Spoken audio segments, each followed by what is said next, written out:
Hi, welcome to our channel. இப்போ நம்ம cauliflower gravy எப்படி பண்ணுறதுன்னு பார்க்க போகிறோம். தேவையான பொருட்கள்: காலிஃப்ளவர், 2 பெரிய வெங்காயம், ஒரு பெரிய தக்காளி, முந்திரி பருப்பு, 2 ஸ்பூன் மல்லித்தூள், 1 ஸ்பூன் மிளகாய்த்தூள், ஜீரகத்தூள் 1/2 ஸ்பூன், பிரியாணி மசாலா, கரம் மசாலா, பிரியாணி இலை. இப்போ காலிஃப்ளவர் கிரேவி எப்படி பண்ணுறதுன்னு பார்க்கலாம்.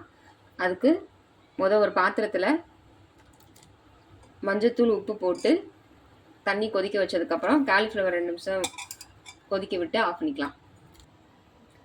மசாலா ரெடி பண்ணுறதுக்கு இப்போ ஒரு கடாயில் 2 ஸ்பூன் எண்ணெய் ஊற்றி, எண்ணெய் சூடேறவும் வெங்காயம், தக்காளி, முந்திரி பருப்பை வதக்கி எடுத்துக்கலாம். எண்ணெய் சூடாயிடுச்சு, வெங்காயத்தை போட்டு வதக்கலாம்.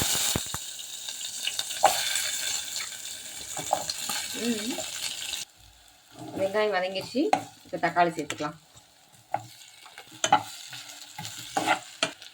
இப்போ எடுத்து வச்சுருக்க முந்திரி பருப்பை சேர்த்து வதக்கிடுவோம். காலிஃப்ளவர் வெந்நீரில் போட்டு 2 நிமிஷம் வேக வச்சுருந்தாலும் அதை எடுத்துக்கிறேன். இப்போ வெங்காயம், தக்காளி, முந்திரி பருப்புலாம் நல்லா வதங்கி வந்துருச்சு. இப்போ இதை மிக்ஸி ஜாரில் சேர்த்து ஆறவும் அரைச்சிக்கலாம். இப்போ கிரேவி செய்கிறதுக்கு கரையில் தேவையான அளவு எண்ணெய் ஊற்றிக்கிடுவோம். எண்ணெய் சூடாயிடுச்சு. இப்போ பிரியாணி இலை போட்டு, இஞ்சி போட்டு தேவையான அளவு போட்டு, இஞ்சி பூண்டு வதக்கவும் மசாலா போட்டு வதக்கலாம். இஞ்சி பூண்டு வதக்கியாச்சு. இப்போ எடுத்து வச்ச மசாலாலாம் சேர்த்து எண்ணெயில் வதக்கலாம்.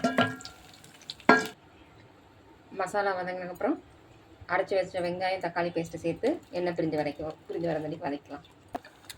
எண்ணெய் பிரிஞ்சு வந்துருச்சு.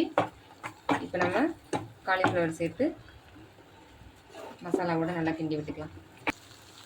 காலிஃப்ளவர் மசாலாவோட மிக்ஸ் பண்ணியாச்சு. இப்போ தேவையான உப்பு சேர்த்து, தேவையான அளவு தண்ணி சேர்த்து மூடி போட்டு கொதிக்க விட்டுக்கலாம். 5 மினிட்ஸ் கழிச்சு கிரேவி நல்லா கொதிச்சு ரெடி ஆயிடுச்சு. இப்போ தேவையான அளவு மல்லி செடி சேர்த்து இறக்கி சர்வ் பண்ணலாம். இது சப்பாத்தி, நான், சாதத்தோடு சாப்பிட நல்லாயிருக்கும். தேங்க்யூ.